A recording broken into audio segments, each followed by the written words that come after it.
Hello friends, welcome back to my another video. This is me advocate Sumbul और आज की वीडियो में हम एलएलएम फोर्थ सेमेस्टर के पेपर जुडिशियल प्रोसेस के यूनिट सेकंड को रिवाइज करने वाले हैं, जो बात करता है special dimensions of judicial process in constitutional adjudication के बारे में। एंड हम इसी के सारे सब टॉपिक्स को रिवाइज करने वाले हैं आज की वीडियो में, जिसमें सबसे पहला सब टॉपिक है नोटेशन ऑफ जुडिशियल रिव्यू और दूसरा सब topic is judicial review the same is judicial activism. And हम जुडिशियल एक्टिविज्म को भी समझने वाले हैं और जुडिशियल सेल्फ रेस्ट्रेंट को भी समझने वाले हैं और creativity of the Indian supreme court को भी समझने वाले हैं। और हम रिवाइज करेंगे the new dimensions and institutional library of courts, और हम बात करेंगे problem of accountability in judicial law making. So without further delays let's get started.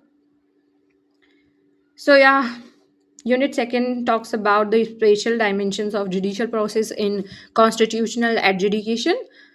Constitutional adjudications refers to the process through which courts interpret and apply the provisions of a constitution while deciding disputes involving constitutional issues. In a constitutional democracy like India, the judiciary plays a crucial role in protecting constitutional values and ensuring that all organs of the states act within the limits of Constitution of India.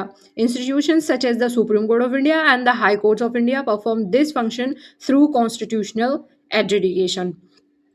The special dimensions of judicial process in constitutional adjudication refers to the unique methods, principles and approaches adopted by courts while interpreting the constitution. तो सबसे पहले हम judicial review को समझने वाले हैं। One of the most important dimensions of constitutional adjudication is judicial review. It is the power of the judiciary to examine the constitutionality of legislative and executive actions, as you know. And through judicial review, courts ensures that laws passed by legislature are consistent with the constitution. Government actions do not violate fundamental rights, and constitutional supremacy is maintained. In India, this power is mainly exercised by the Supreme Court of India and the High Courts of India. Second, protection of fundamental rights. Another important dimension is the protection and enforcement of fundamental rights. Courts plays a vital role in safeguarding the rights guarantees under the Constitution. Citizens can approach the Supreme Court of India directly for enforcement of fundamental rights under constitutional remedies, which is given in Article 32 in the Indian Constitution. Through constitutional interpretations, courts often expand the meaning and scope of these rights to ensure justice and human dignity. Third point is doctrine of basic structure. A unique feature of constitutional adjudication is the basic structure doctrine. According to this principle, Parliament cannot amend the Constitution in a way that destroys its basic structure. This doctrine ensures that essential features such as supremacy of Constitution, rule of law, separation of power, judicial independence remain protected. The judiciary, especially the Supreme Court of India, acts as the guardian of these fundamental principles. The next point is judicial activism. What is judicial activism? Let's talk about this. Judicial activism refers to the proactive role played by courts in protecting constitutional values and promoting justice. Sometimes the judiciary interprets laws broadly to ensure social justice, particularly when the legislature or executive fails to address important issues. Through judicial activism, courts have expanded rights related to dignity, environment, and personal liberty. Fifth point is public interest litigation, PIL. Another special dimensions is public interest litigation, PIL. PIL allows individuals or organizations to approach courts on behalf of disadvantaged or marginalized sections of society. This concept has widened access to justice and enable courts to address issues such as environmental protection, human rights violations, prison reforms, rights of vulnerable groups. Sixth point is federal balance and constitutional interpretations. In a federal system like India, courts also resolve disputes between the central government and state government, different state governments, through constitutional adjudication. The judiciary ensures that the federal structure of constitution is maintained. Seventh point is judicial creativity in constitutional interpretation. Constitutional adjudication often requires creative interpretation by judges. Since the Constitution contains broad principles, courts interpret them according to changing social conditions. The judicial creativity helps the Constitution remain a living and dynamic document. Let's talk about the conclusion. The judicial process in constitutional adjudication has several spatial dimensions such as judicial review, protection of fundamental rights, judicial activism, PIL, and constitutional interpretations. जैसे कि हमने ऊपर इनके बारे में deeply बात की है. Through these mechanisms, courts, especially the Supreme Court of India, ensures that the Constitution of India remains Supreme Court and that justice, liberty, equality, and the rule of law are effectively protected. Its main constitutional adjudication का simple मतलब होता है कि जब courts जैसे supreme court of India और high court of India constitution के rules को इंटरप्रेट करके डिस्प्यूट सॉल्व करते हैं. इंडिया एक कॉन्स्टिट्यूशनल डेमोक्रेसी है, इसीलिए जुडिशरी का काम है इंश्योर करना कि सब कुछ कॉन्स्टिट्यूशन ऑफ इंडिया का अकॉर्डिंग हो. तो और हमने बात की थी इसमें जुडिशियल रिव्यू के बारे में, यानी जुडिशियल रिव्यू का मतलब होता है कोर्ट्स का पावर होता है कि वो चेक करे कि कोई लॉ या गवर्नमेंट के जो एक्शन होते हैं वो कॉन्स्टिट्यूशन के अगेंस्ट नहीं हो. अगर मैं सिंपल लैंग्वेज में बात करूं तो कोर्ट्स एक रेफरी की तरह काम करता है जो देखता है कि सब रूल्स फॉलो हो रहे हैं या नहीं. कोर्ट्स इंश्योर करता है कि कोई लॉ कॉन्स्टिट्यूशन के अगेंस्ट ना हो, गवर्नमेंट किसी का राइट्स को वॉयलेट ना करे, कॉन्स्टिट्यूशन सबसे ऊपर रहे, यानी सुप्रीमेसी ऑफ द कॉन्स्टिट्यूशन. दूसरा पॉइंट पढ़ा था हमने protection of fundamental rights. Court का सबसे इंपॉर्टेंट काम है सिटीजन के फंडामेंटल राइट्स को प्रोटेक्ट करना. अगर किसी का राइट वॉयलेट होता है वो directly supreme court of India जा सकता है. कोर्ट्स क्या करते हैं, राइट्स को सिर्फ प्रोटेक्ट नहीं करते बल्कि उनका स्कोप भी बढ़ाते हैं. जैसे राइट टू लाइफ को सिर्फ जीना नहीं बल्कि डिग्निफाइड लाइफ तक एक्सपेंड कर दिया है. तीसरा पॉइंट पढ़ा था हमने डॉक्ट्रिन ऑफ बेसिक स्ट्रक्चर. ये एक बहुत इंपॉर्टेंट कॉन्सेप्ट है. पार्लियामेंट कॉन्स्टिट्यूशन अमेंड कर सकती है लेकिन उसका बेसिक स्ट्रक्चर डिस्ट्रॉय नहीं कर सकती. बेसिक स्ट्रक्चर में आता है कॉन्स्टिट्यूशन की supremacy, role of law, separation of power, judicial independence. मतलब गेम का रूल्स चेंज हो सकते हैं लेकिन गेम ख़त्म नहीं किया जा सकता. जुडिशियल एक्टिविज्म का मतलब होता है कि कोर्ट्स का एक्टिव रोल लेना जब गवर्नमेंट अपना काम प्रॉपरली नहीं करती है. अगर मैं आसान भाषा में बात करूं तो जब कोर्ट्स खुद इनिशिएटिव लेता है जस्टिस इंश्योर करने के लिए, या एग्जांपल के लिए एनवायरमेंटल प्रोटेक्शन के लिए, ह्यूमन डिग्निटी के लिए, पर्सनल लिबर्टी के लिए. और अगर पीआईएल की बात करूं तो पीआईएल एक ऐसा कॉन्सेप्ट है जहां कोई भी पर्सन दूसरे लोगों के लिए केस फाइल कर सकते हैं. अगर कोई गरीब या वीक पर्सन कोर्ट नहीं जा सकता तो कोई और उसके बिहाफ पर जा सकता है. पीआईएल से क्या बेनिफिट्स हुए, एनवायरमेंटल केसेस सॉल्व हुए, ह्यूमन राइट्स प्रोटेक्शन इंश्योर हुई, प्रिजन रिफॉर्म्स के बारे में बात की गई पीआईएल में, और विमेन एंड चिल्ड्रन के राइट्स की भी बात की गई. तीसरा पॉइंट हमने पढ़ा था इसमें federal balance and constitutional interpretation. यानी इंडिया एक फेडरल कंट्री है as you know. Courts decide करता है कि dispute between centre versus state को और स्टेट वर्सेज स्टेट के कॉन्फ्लिक्ट को रिजॉल्व करता है. Role of courts balance maintain करना, किसी एक साइड को ज़्यादा पावरफुल होने से रोकना. और हमने सातवां पॉइंट पढ़ा था judicial creativity in constitutional interpretation. यानी कॉन्स्टिट्यूशन में ब्रॉड लैंग्वेज होती है इसीलिए जजेस को थोड़ा क्रिएटिव होना पड़ता है. सिंपल वर्ड में अगर मैं बात करूँ तो जजेस कॉन्स्टिट्यूशन को प्रेजेंट टाइम के हिसाब से इंटरप्रेट करते हैं. इससे क्या होता है, कॉन्स्टिट्यूशन एक लिविंग डॉक्यूमेंट बन जाता है, टाइम के साथ साथ इवॉल्व होता रहता है. कंक्लूजन की अगर मैं बात करूँ तो कॉन्स्टिट्यूशनल एडजुडिकेशन के through judiciary specially supreme court of India ensure करती है कि कॉन्स्टिट्यूशन सुप्रीम रहे और हर सिटीजन को जस्टिस, लिबर्टी, इक्वालिटी और रूल ऑफ लॉ मिले. सो नेक्स्ट टॉपिक की तरफ बढ़ते हैं जो हमारा मेन सब टॉपिक है आज का, notation of judicial review.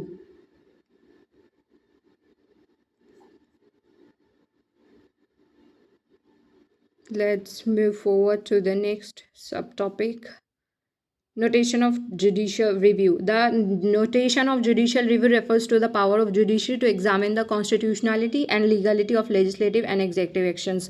Through judicial review, Courts ensure that laws and government actions conform to the provisions of Constitution of India.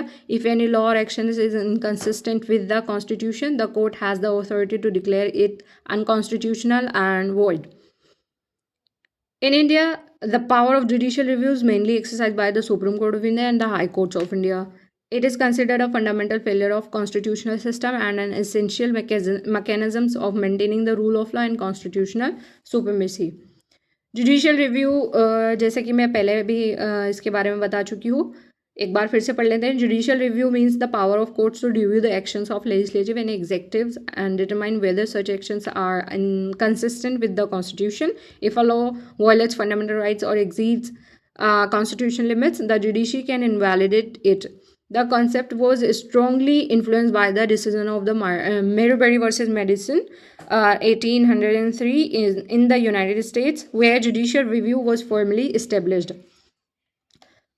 हम पढ़ेंगे आगे इसी वीडियो में constitutional basis of judicial review in India. Judicial review in India is derived from several constitutional provisions. Article 13 of the Constitution of India talks about laws inconsistent with fundamental rights are void or unconstitutional. And Article 32 of the Constitution of India gives us the right to move the Supreme Court for enforcement of fundamental rights. And Article 226 of the Constitution of India gives us to power of High Court to issue writs.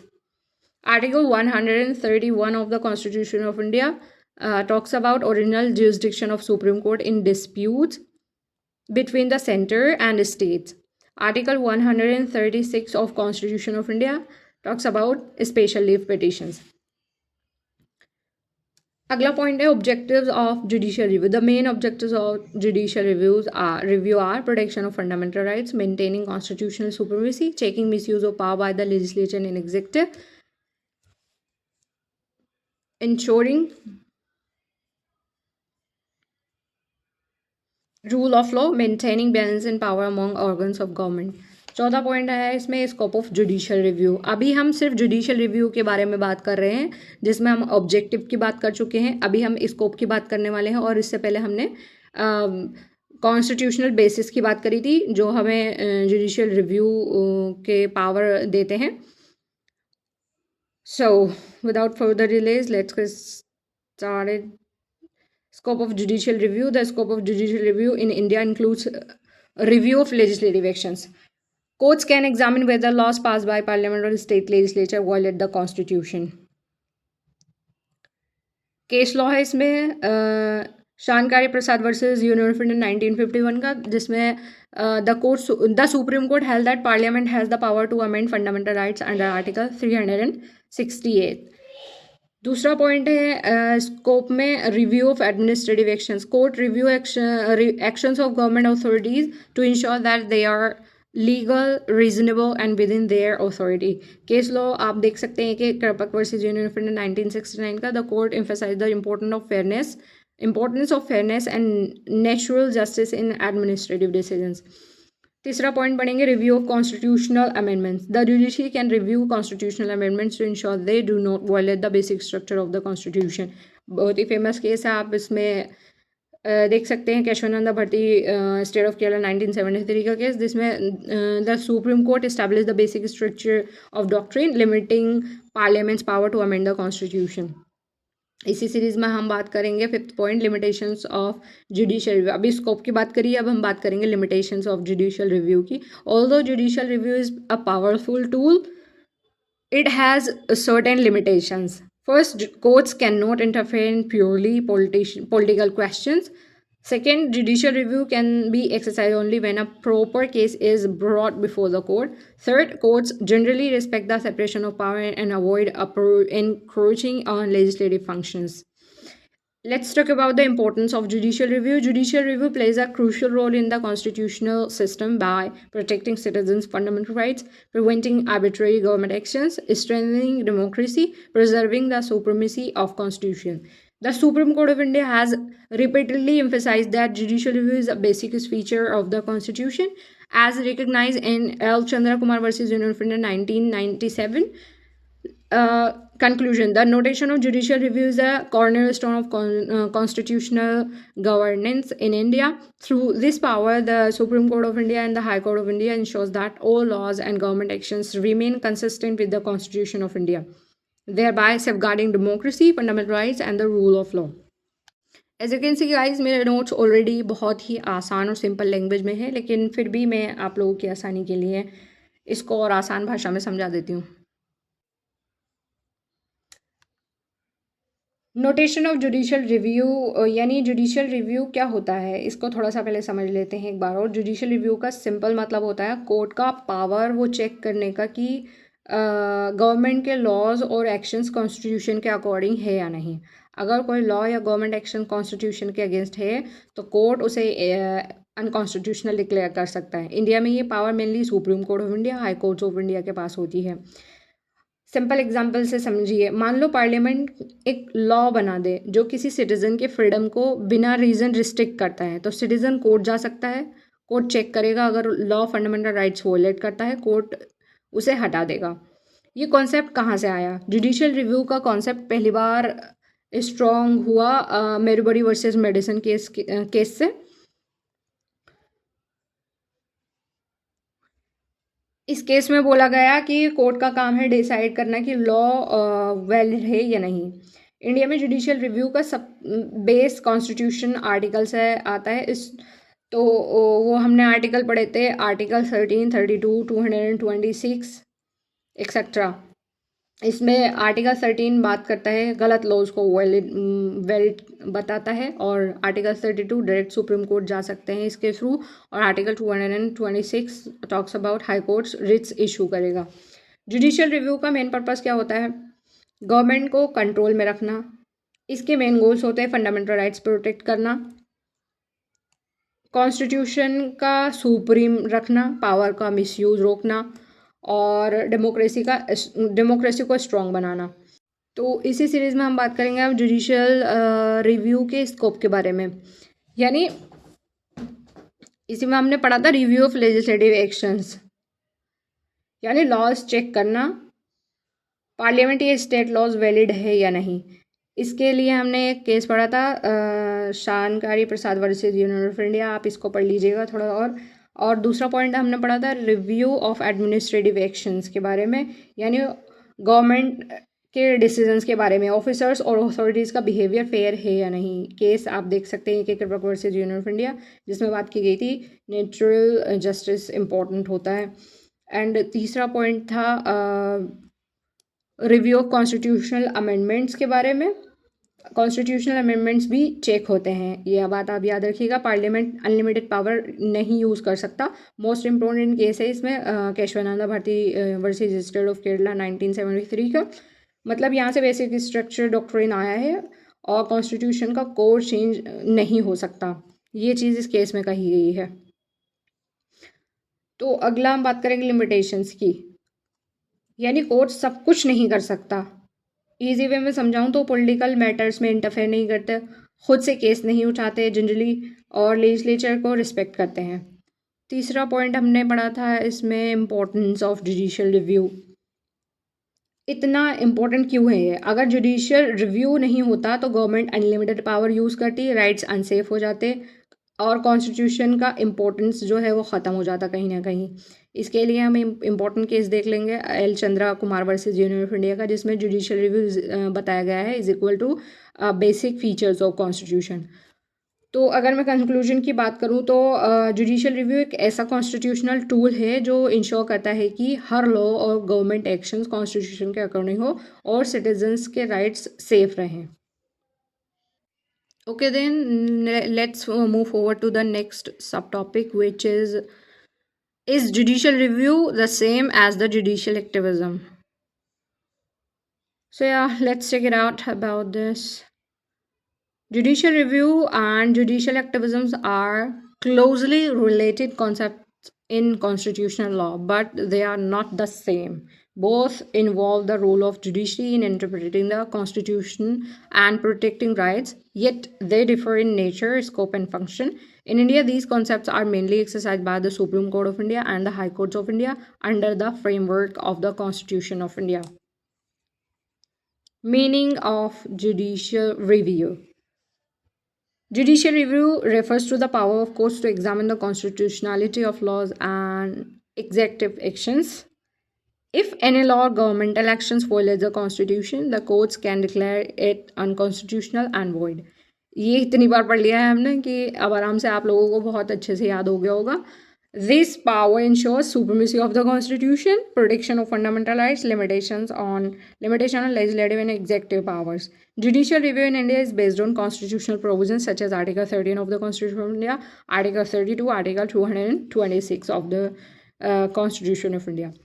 Important case आप देख सकते हैं Keshavananda Bharti versus टोरकेल 1973 का, जो establish करता है basic structure of doctrine को and affirm करता है the power of judicial review को.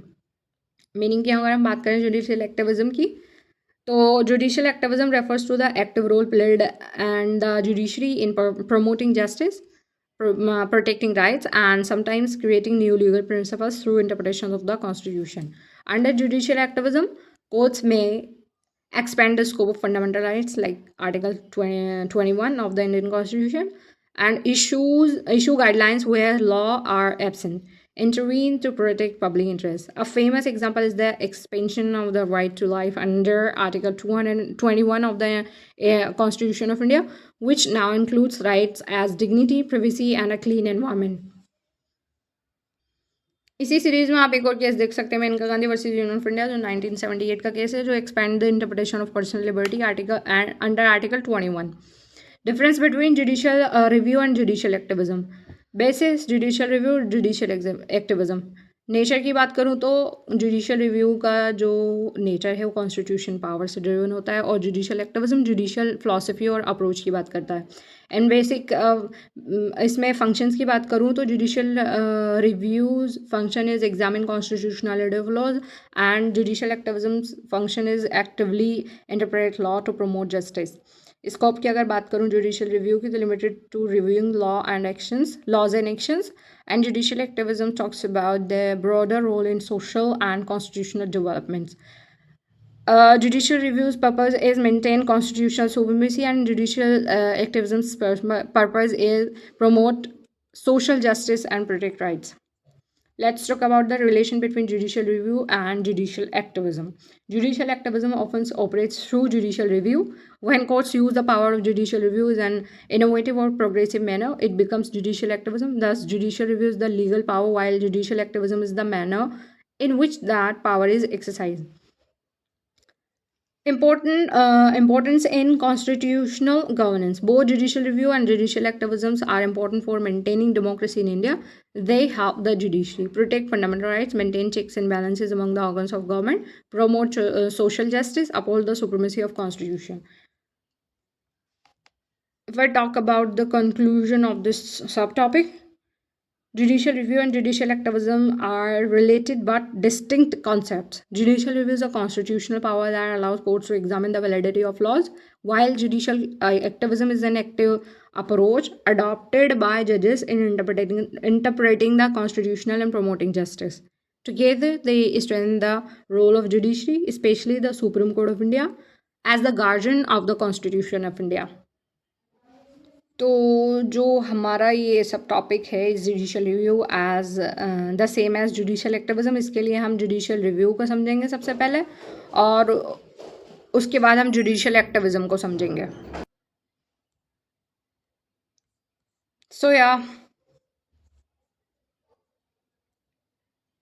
सबसे पहले ये बेसिक बात है, जुडिशियल रिव्यू और जुडिशियल एक्टिविज्म सेम नहीं है, लेकिन दोनों एक दूसरे से क्लोजली रिलेटेड हैं.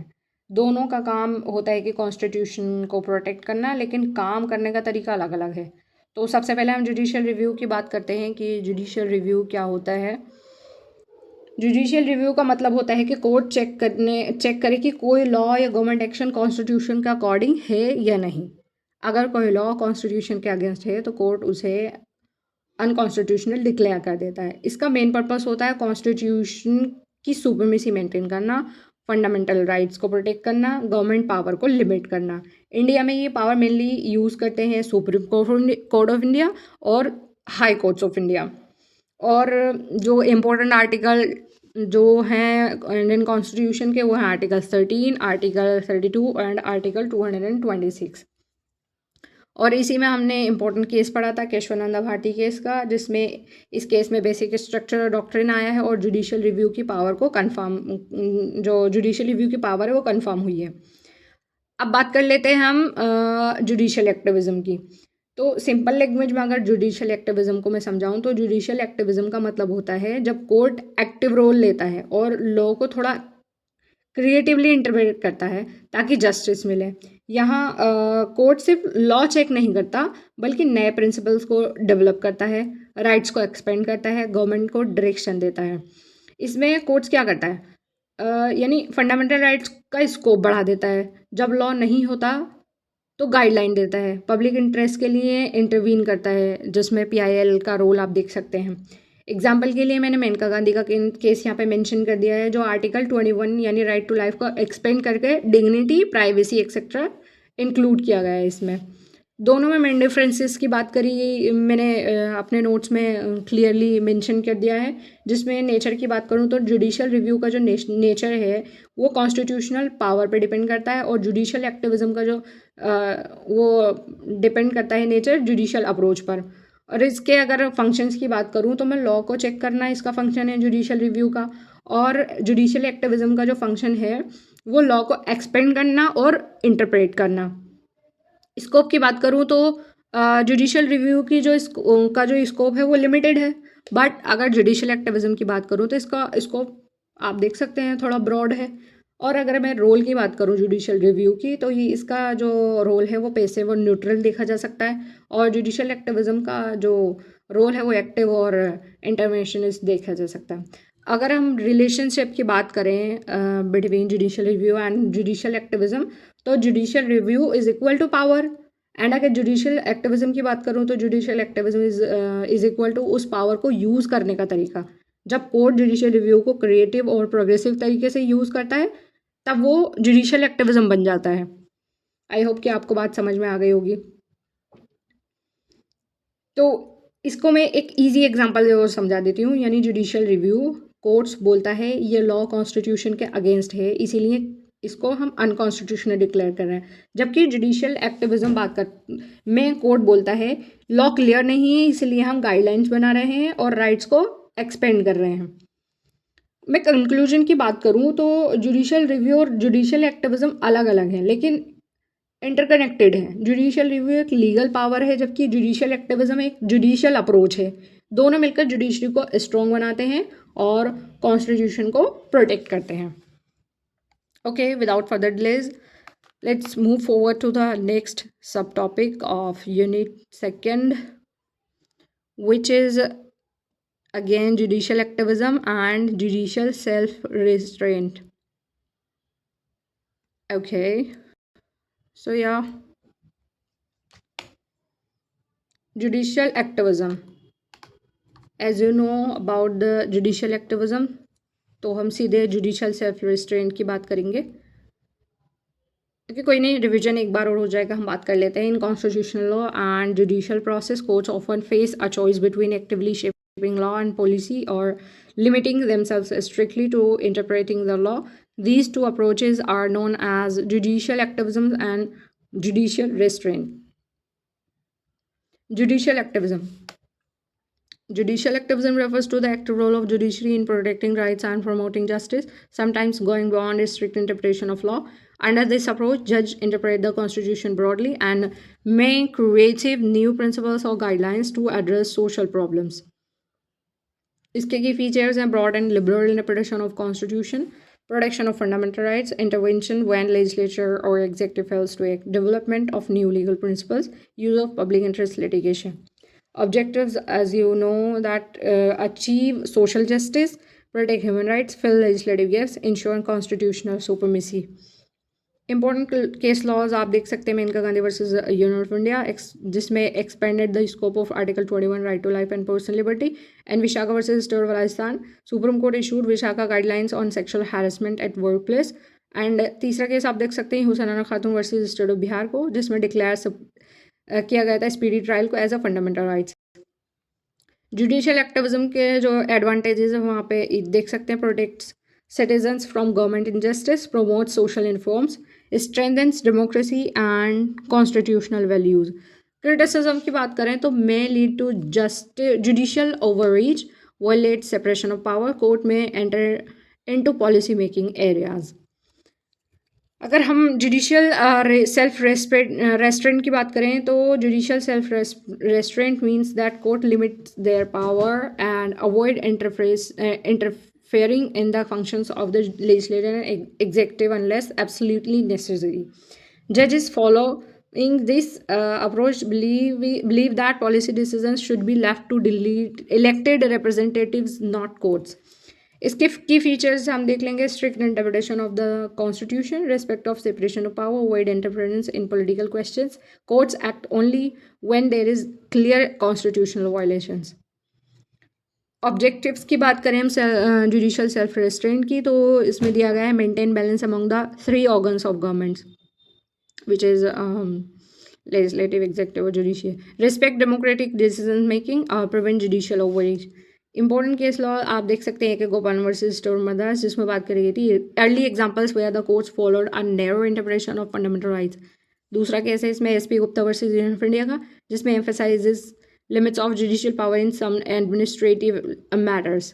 एडवांटेजेस की बात करें जुडिशियल सेल्फ रिस्ट्रेंट की, तो इसमें दिया गया है maintains institutional balance, prevents misuse of judicial power, respect democratic governance. Criticism की बात करूँ तो कोर्ट्स में fail to protect citizens when government abuses power. Slow response to social injustice. Let's talk about the relationship between the two. Both approaches are important for a balanced judicial system. Judicial activism ensures protection of rights and social justice, and judicial self ensures that courts do not exceed their constitutional limits. A good judiciary maintains a balance between activism and restraint, depending on the situation.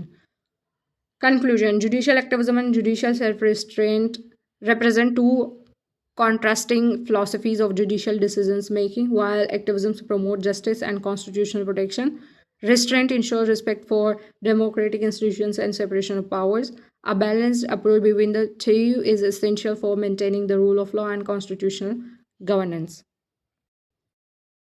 यानी judicial activism को तो आपने पहले भी समझ लिया था, लेकिन मैं इसके बारे में थोड़ा सा और आसान लैंग्वेज में समझा देती हूँ। यानी सबसे पहले एक सिंपल आइडिया समझिए। कोर्ट्स के पास 2 तरीके होते हैं काम करने के।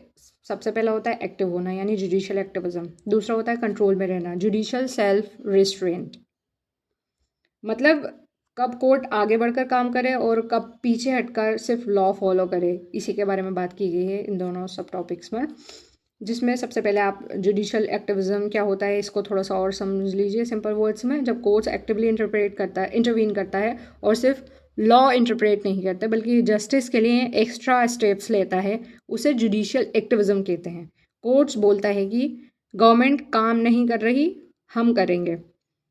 इसमें कोर्ट क्या करता है, कॉन्स्टिट्यूशनल को ब्रॉड तरीके से इंटरप्रेट करता है कॉन्स्टिट्यूशन को, और फंडामेंटल राइट्स को एक्सपेंड करता है, न्यू गाइडलाइन बना देता है, पीआईएल यानी पब्लिक इंटरेस्ट लिटिगेशंस एक्सेप्ट करता है।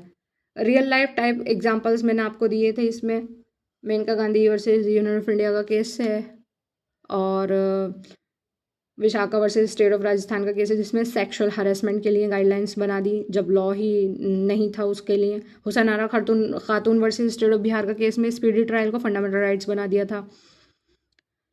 तो इसके एडवांटेज के बारे में आप जानते हैं, लोगों के राइट्स को प्रोटेक्ट करना, सोशल जस्टिस मिलता है, इससे सिस्टम की कमियां कवर होती हैं। और क्रिटिसिज्म भी है वैसे जुडिशियल सेल्फ एक्टिविज्म पर, जिसमें जब कोर्ट अपने आप को कोर्ट ज़्यादा इंटरफेयर करता है तो इस पर क्रिटिसिज्म बहुत होता है। इस टॉपिक पर सेपरेशन ऑफ पावर डिस्टर्ब हो सकता है, जजेस पॉलिसी मेकिंग में घुस जाते हैं। तो जुडिशियल सेल्फ रेस्ट्रेंट बात करता है जब कोर्ट्स अपने आप को कंट्रोल करता है और बोलता है कि ये काम लेजिस्लेचर या एग्जीक्यूटिव का है, हम इंटरफेयर नहीं करेंगे। इस अप्रोच में कोर्ट क्या करता है, कॉन्स्टिट्यूशन को स्ट्रिक्टली इंटरप्रेट करता है, गवर्नमेंट के काम में इंटरफेयर नहीं करता, सिर्फ तब एक्शन में लेता है जब क्लियर वॉयलेशन हो रहा हो। एग्जाम्पल के लिए मैंने यहाँ पर ए के गोपालन वर्सेस स्टेट ऑफ मद्रास का केस दिया है, जिसमें कोर्ट ने फंडामेंटल राइट्स को नैरो वे में इंटरप्रेट किया। SP Gupta versus union of India के केस में जुडिशियल लिमिट्स को एम्फेसाइज किया गया। इसके अगर एडवांटेजेस के बारे में बात करूँ तो बैलेंस बना रहता है legislative plus executive plus judiciary का, और डेमोक्रेसी रिस्पेक्ट होती है, पावर मिसयूज़ नहीं होता। लेकिन इसके लिए भी क्रिटिसिज्म देखने को मिलता है, कभी कभी कोर्ट एक्शन नहीं लेता, इनजस्टिस कंटिन्यू हो सकता है, राइट्स प्रोटेक्ट नहीं हो पाते टाइमली। दोनों में सिंपल डिफरेंसेस देख सकते हैं आप, बेसिस जुडिशियल एक्टिविज्म के और जुडिशियल सेल्फ रेस्ट्रेंट, जिसमें अप्रोच एक्टिव है जुडिशियल एक्टिविज्म में, जबकि जुडिशियल सेल्फ रेस्ट्रेंट में पैसिव बल्कि कंट्रोल्ड है।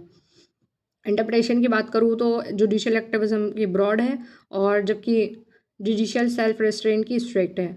रोल की अगर बात करूँ तो जुडिशियल एक्टिविज्म इंटरवीन करता है और जुडिशियल सेल्फ रेस्ट्रेंट इंटरफेयर नहीं करता। फोकस की बात करूँ तो judicial activism justice and social change को फोकस करता है, जबकि judicial self restaurant balance and limits को फोकस करता है।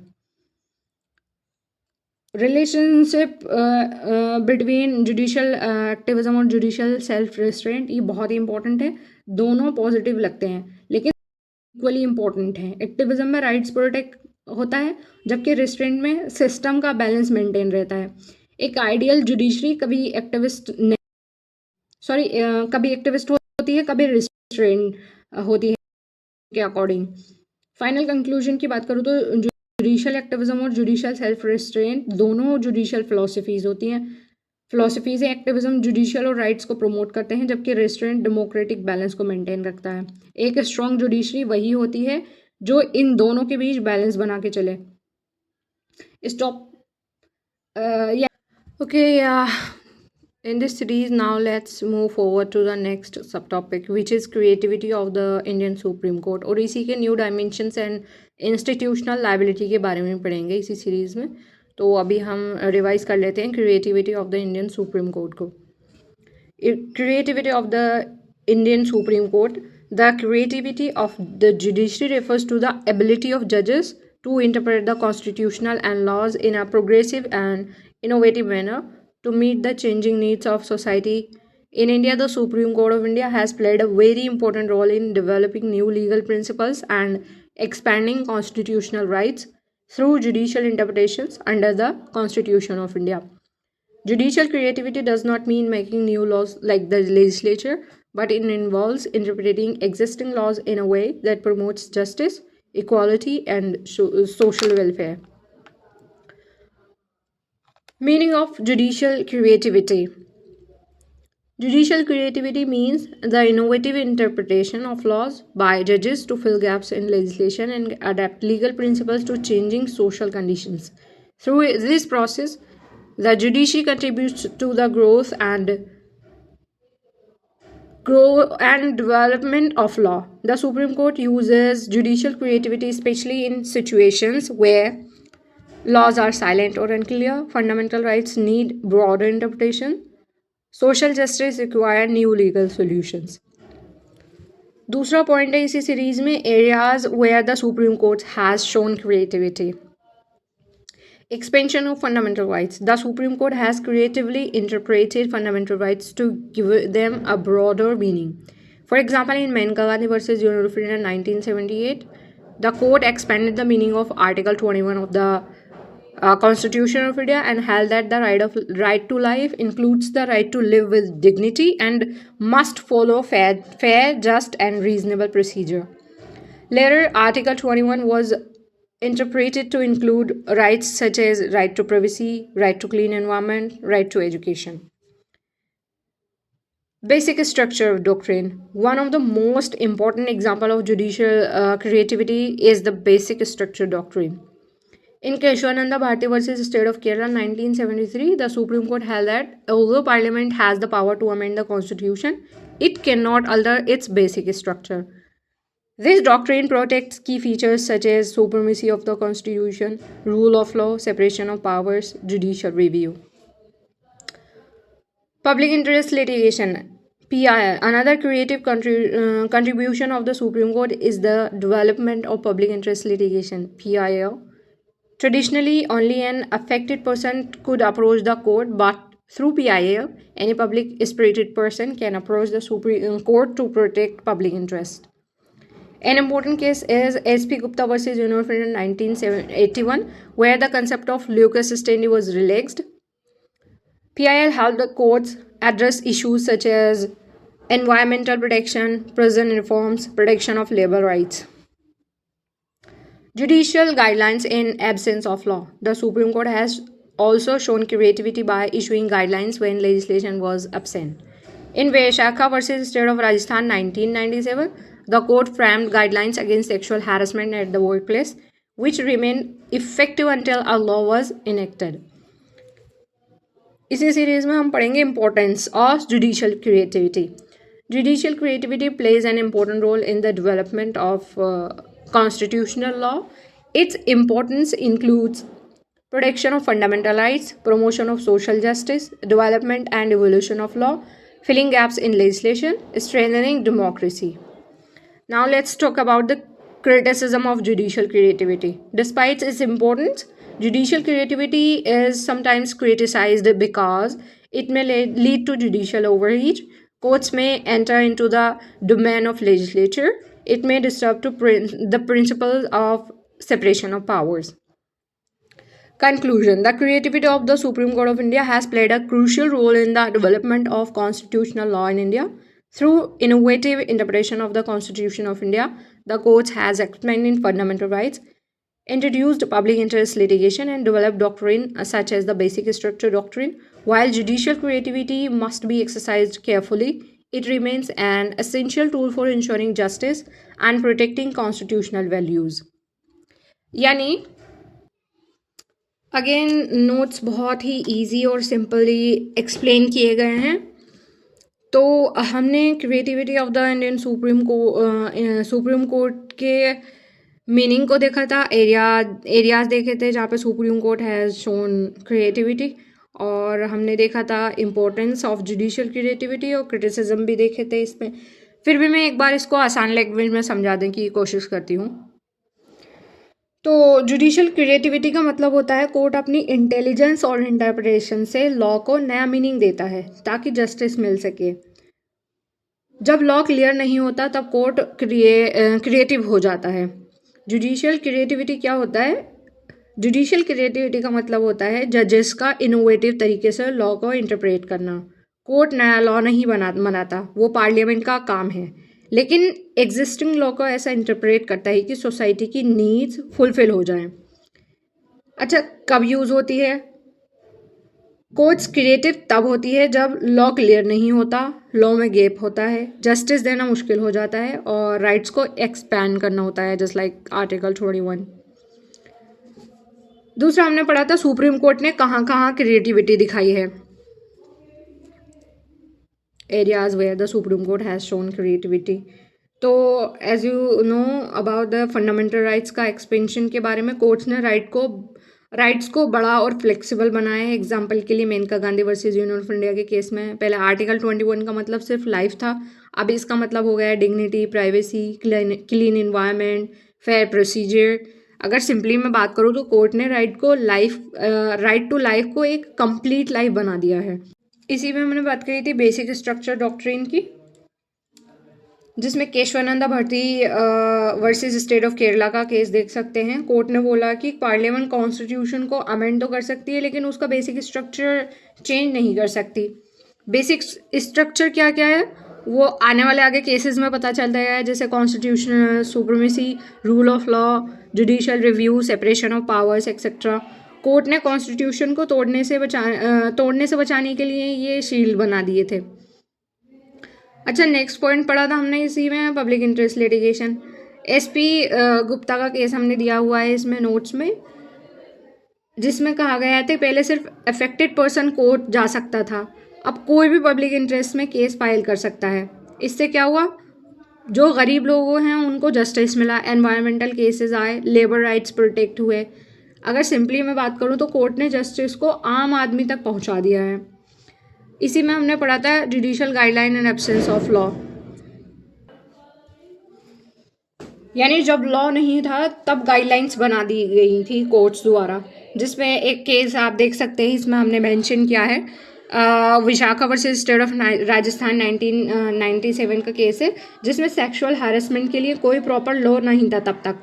कोर्ट ने खुद गाइडलाइन बना दी, जब लॉ नहीं था कोर्ट ने टेम्परेरी लॉ बना दिया था। इसी सीरीज़ में हमने देखे थे इम्पोर्टेंस के बारे में जुडिशल क्रिएटिविटी के। ये बहुत पावरफुल कॉन्सेप्ट है क्योंकि फंडामेंटल राइट्स प्रोटेक्ट होते हैं, इससे सोशल जस्टिस मिलता है, लॉ डेवलप होता है, गवर्नमेंट की मिस्टेक्स कवर होती हैं, डेमोक्रेसी स्ट्रॉन्ग होती है। यानी जुडिशल क्रिएटिविटी लॉ को जिंदा और अपडेटेड रखती है। फिर हमने क्रिटिसिज्म की बात करी थी जुडिशल क्रिएटिविटी की, जिसमें हर चीज़ की तरह इसका भी डाउन साइड है। कोर्ट ज़्यादा पावर यूज़ कर सकता है, लेजिस्लेचर के एरिया में इंटरफेयर कर सकता है, सेपरेशन ऑफ पावर्स डिस्टर्ब हो सकते हैं, यानी ज़्यादा क्रिएटिविटी कभी कभी ओवर रीच बन जाती है। यानी अगर कंक्लूजन की बात करें तो सुप्रीम कोर्ट ऑफ इंडिया ने अपनी क्रिएटिविटी से कॉन्स्टिट्यूशन को डायनेमिक बनाया है, राइट्स को एक्सपेंड किया है, पीआईएल इंट्रोड्यूस किया और बेसिक स्ट्रक्चर डॉक्ट्रिन डेवलप किया, लेकिन इस पावर को केयरफुली यूज़ करना ज़रूरी है।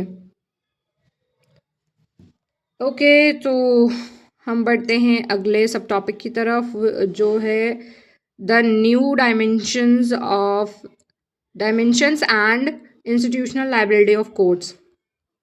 Okay, without further delays, let's get started. New dimensions and institutional liability of courts. The judicial process has evolved significantly over time.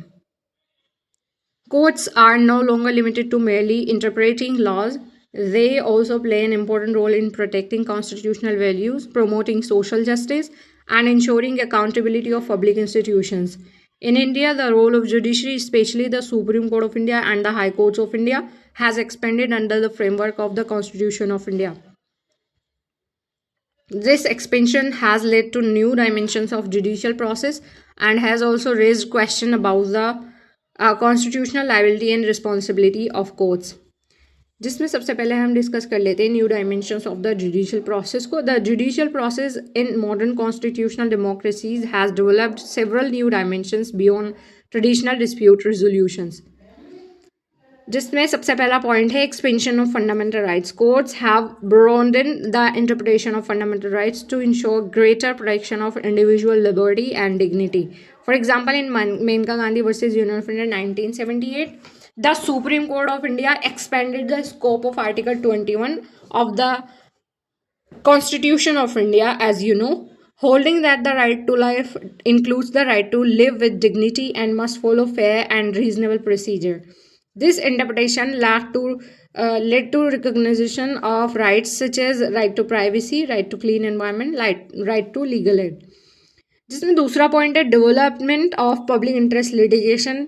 Another major dimensions of the judicial process is the development of public interest litigation. PIL. Through PIL, courts allow public spirited individuals or organizations to approach the court on behalf of the disadvantaged groups. An important case is SP Gupta versus Union of India 1981, where the courts relaxed the rule of Lucas Standi. PIL has helped courts address issues like environmental protection, prison and reforms, child labor, protection of human rights. तीसरा point है इसी में judicial activism. Modern courts often take an active role in protecting constitutional rights and promoting social justice. Through judicial activism, the judiciary may issue directions or guidelines when legislation is absent or inadequate. For example, in Vishaka versus State of Rajasthan 1997, the Supreme Court issued guidelines on workplace sexual harassment. और इसी में चौथा point था protection of the basic structure. The judiciary also protects the fundamental framework of the constitution. In Keshwanandavarti versus State of Kerala 1973, the Supreme Court developed the basic structure doctrine, which prevents Parliament from amending the essential features of the Constitution. दूसरा point था इसी में institutional liability of courts. With the expansion of judicial process powers, the concept of institutional liability or responsibility of courts has also gained importance. Institutional liability refers to the accountability of the judiciary as an institution for its decisions, conduct, and functioning. जिसमें सबसे पहला point दिया है इसमें responsibility to uphold the constitution. Courts have the responsibility to protect the supremacy of the constitution of India and ensures that all organs of government act within constitutional limits. This action is performed through judicial review. दूसरा point है इसी में accountability and transparency. Although the judiciary is independent, it must maintain transparency and accountability to preserve public confidence.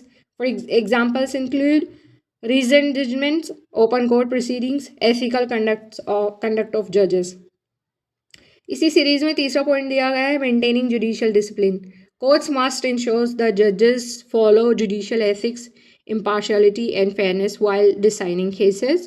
Institutional integrity is necessary to maintain the credibility of the judiciary. चौथा point है इसी में avoidance of judicial overreach. While courts play an important role in protecting rights, they must also respect the principles of separation of powers. Excessive interference in legislative or executive functions may lead to judicial overreach, which can undermine democratic governance. Now let's talk about importance of institutional responsibility. Institutional responsibility of courts is essential because it maintains public confidence in the judiciary, ensures fairness and impartiality in decision making, predicts constitutional governance, maintains balance among the organs of government. Okay, move forward to the conclusion of this particular subtopic. The judicial process in India has developed new dimensions such as the expansion of fundamental rights, public interest litigations, and judicial activism. These developments has strengthened the role of the Supreme Court of India and the High Courts of India in protecting constitutional values. At the same time, the growing influence of the judiciary requires institutional responsibility and accountability to maintain public trust and uphold the rule of law under the Constitution of India. Again इस सब topic को भी बहुत easily मैंने explain कर दिया है, लेकिन फिर भी मैं इजी लैंग्वेज में आपको समझा देती हूँ कि new dimensions and institutional liability of courts को. इसके लिए सबसे पहला आप बेसिक आइडिया को समझिए. पहले कोर्ट्स का काम सिर्फ डिस्प्यूट सोल्व करना था, ये आप सब बहुत अच्छे से जानते हैं. अब कोर्ट्स का रोल बहुत बढ़ गया है. अब कोर्ट्स राइट प्रोटेक्ट करते हैं, सोशल जस्टिस प्रमोट करते हैं, गवर्नमेंट को अकाउंटेबल बनाते हैं. ये सब चेंजेस ही कहलाते हैं new dimensions of judicial process, जो हमारा सब टॉपिक का नाम है. और जब पावर बढ़ती है और तब रिस्पॉन्सिबिलिटी भी बढ़ती है, इसको बोलते हैं इंस्टीट्यूशनल लायबिलिटी. तो सबसे पहले हम न्यू डायमेंशंस की बात कर लेते हैं. New dimensions of judicial process, जिसमें हमने सबसे पहले पढ़ा फंडामेंटल राइट्स का एक्सपेंशन. कोर्ट्स ने राइट को नैरो से ब्रॉड बना दिया. एग्जाम्पल के लिए मेनका गांधी आर्टिकल 21 देख सकते हैं आप, जिसमें मैं बार बार बता चुकी हूँ कि अब इसका मतलब ओनली लाइफ नहीं रह गया, dignity, privacy, clean environment, legal aid वगैरह भी ये कुछ टर्म्स ऐड कर दिए गए हैं. कोर्ट ने लाइफ को बेटर लाइफ बना दिया है. दूसरा हमने पढ़ा था PIL के बारे में, जिसमें SP गुप्ता का आप केस देख सकते हैं. बार बार मैं इसको PIL में बता रही हूँ. पहले सिर्फ अफेक्टेड पर्सन ही केस फाइल कर सकता था, लेकिन जब से PIL इंट्रोड्यूस किया गया है, अब कोई भी पब्लिक इंटरेस्ट में कोर्ट जा सकता है. इससे क्या हुआ कि जो पुअर लोग हैं, गरीब लोग हैं, उनको जस्टिस मिला, एनवायरनमेंट प्रोटेक्ट हुआ, ह्यूमन राइट्स केसेस आए. यानी कोर्ट्स ने जस्टिस को सबके लिए ओपन कर दिया है. तीसरा हमने इसी में पढ़ा था judicial activism. Courts active role लेने लगा. एग्जाम्पल के लिए विशाखा वाला आप केस देख सकते हैं. यानी उस वक्त जब ये केस हुआ था तब कोई लॉ नहीं था, तो जब लॉ नहीं था कोर्ट ने खुद गाइडलाइन बना दी थी. यानी जब सिस्टम फेल हो, कोर्ट्स आगे खुद आ जाता है और गाइडलाइंस प्रोवाइड कर देता है.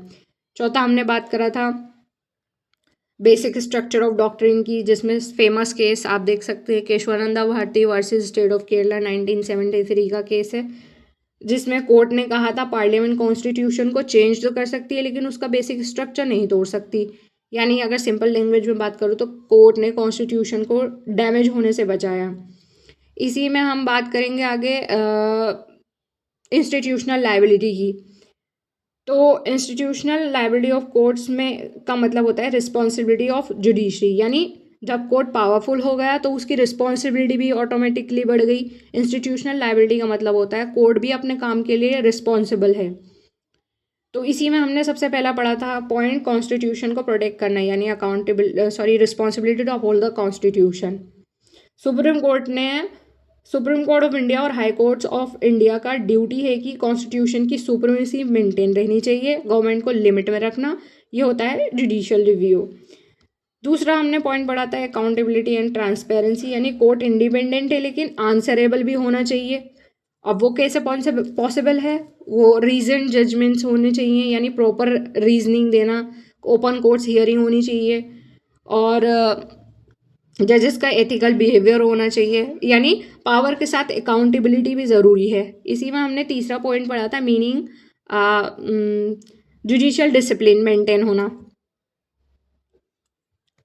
तो जजेस को होना चाहिए इम्पार्शियल, यानी न्यूट्रल, फेयर, ऑनेस्ट। अगर डिसिप्लिन नहीं होगा तो ट्रस्ट खत्म हो जाएगा जुडिशरी पर से, यानी जस्टिस तभी मिलेगा जब जज फेयर होंगे। तो इसी सीरीज में हमने चौथा पॉइंट पढ़ा था जुडिशियल ओवररीच से बचना, यानी avoidance of judicial overreach. Court को अपनी लिमिट्स समझनी चाहिए। लेजिस्लेचर का काम होता है लॉ बनाना, वो जुडिशरी को पता होना चाहिए। एग्जेक्टिव का काम होता है इम्प्लीमेंट करना, ये भी जुडिशरी को अच्छे से समझ लेना चाहिए। कोर्ट्स को अननेसेसरी इंटरफेरेंस नहीं करने चाहिए, यानी ज़्यादा पावर का मिसयूज़ नहीं होना चाहिए। ठीक है, तो अभी हम इम्पोर्टेंस की बात कर लेते हैं इंस्टीट्यूशनल लायबिलिटी की, यानी ये क्यों ज़रूरी है। इंस्टीट्यूशनल रिस्पॉन्सिबिलिटी इंपॉर्टेंट है क्योंकि पब्लिक का ट्रस्ट बना रहता है, फेयर जस्टिस मिलता है, डेमोक्रेसी स्ट्रॉन्ग होती है, और इसके अलावा गवर्नमेंट का बैलेंस मेंटेन रहता है। यानी स्ट्रॉन्ग जुडिशरी तभी होती है जब वो रिस्पॉन्सिबल भी हो। अगर कंक्लूजन की बात करूँ तो जुडिशियल प्रोसेस इंडिया में काफ़ी एक्सपैंड हो चुका है। कोर्ट्स ने राइट्स को ब्रॉडन किया है, पीआईएल इंट्रोड्यूस किया और एक्टिविज्म दिखाया, लेकिन जितनी पावर बढ़ती है उतनी रिस्पॉन्सिबिलिटी भी बढ़ती है। इसके लिए जुडिशरी को एक्टिव भी होना रहता है और अपनी लिमिट्स में भी रहना होता है। ओके, इसी सीरीज़ में हम बात करेंगे अपने नए सब टॉपिक के बारे में, जो है problem of accountability in judicial lawmaking. Okay, so yeah, in modern constitutional system, courts do not merely interpret laws, they also play a role in developing and shaping law through judicial decisions. This process is often referred to as social lawmaking. In India, the Supreme Court of India and the High Courts of India contribute to the development of law through interpretation of the Constitution of India and statutes. However, when courts engage in social lawmaking in important issues areas, arises the problem of accountability. Since judges are not elected representatives, questions are raised about how and to whom they are accountable when they effectively create new legal principles. Okay, now let's talk about the meaning of judicial lawmaking. Judicial lawmaking refers to the creation of development of legal rules by courts through interpretations of laws and judicial precedents. Courts engage in judicial lawmaking when they interpret ambiguous provisions of law, fill gaps where legislation is silent, expand constitutional rights, establish new legal doctrines. For example, in Keshwananda Bharti versus State of Kerala 1970, the Supreme Court of India created the Basic Structure Doctrine, which limits the power of Parliament to amend the Constitution. Now, the meaning of accountability. Accountability means that a public authority must be responsible for its actions and decisions and should be answerable to the public or to another institutions. In a democratic system, the legislature and executive are accountable to the people because they are elected representatives. However, judges are appointed and enjoy independence, which raises questions about accountability when they engage in lawmaking. Okay, तीसरा point है problems of accountability in judicial law making, जिसमें सबसे पहला point दिया है lack of direct democratic control. जजेस are not elected by the people, unlike members of the legislature, as you know, and therefore when courts make new legal rules through interpretations, they exercise power without direct democratic accountability. This creates tension between judicial independence and democratic governance. दूसरा point है इसी में judicial overreach. Sometimes courts may go beyond interpreting the laws and start making policy decisions which traditionally belong to the legislature or executive. This phenomenon is often described as judicial overreach. For instance, critics sometimes argue that excessive judicial activism by Supreme Court of India may interfere with the powers of the other branches of government. तीसरा point है इसमें absence of effective review mechanisms. Judicial decisions are generally final and binding, unlike the executive or legislature. Courts are not subject to regular political review or electoral accountability. Although judgments can be reviewed or appealed within the judicial system, the scope of external accountability is limited. चौथा point है इसी में impact on separation of powers. Judicial law making में blur the distinction between the functions of legislature and judiciary. The principle of separation of power requires that legislation makes laws, executive implements laws, and judiciary interprets laws. When courts create new legal principles, critics argue that this balance may be disturbed. Obviously, now let's talk about the safeguards ensuring judicial accountability. Despite these concerns, several mechanisms help ensure that judicial lawmaking remains responsible. Reasoned judgment. Courts must provide detailed reasoning for their decisions, which ensures transparency and allows public scrutiny. B. Doctrine of precedent. Judicial decisions must follow established legal precedents, which limits arbitrary lawmaking. C. Constitutional limits. Courts must operate within the framework of Constitution of India, ensuring that judicial creativity does not violate constitutional principles. D. Review and appeal. Judicial decisions can be challenged through appeals, review petitions, and curative petitions within the judicial system. Fifth point is importance of balancing independence and accountability. Judicial lawmaking is sometimes necessary to fill legislative gaps and protect fundamental rights. However, it must be exercised carefully to maintain judicial independence, democratic accountability, separation of power. A balanced approach ensures that courts remain guardians of the Constitution while respecting the role of the legislature. Now, let's talk about the conclusion. The problem of accountability in judicial lawmaking arises because courts, while interpreting laws, sometimes create new legal principles without direct democratic control. In India, the Supreme Court of India has played a major role in developing constitutional law, but this power must be exercised responsibly. Maintaining a balance between judicial independence and accountability is essential to preserve democracy, uphold the Constitution of India, and ensure public confidence in the judicial system. Okay यानी अगर हम इसके basics की बात करें,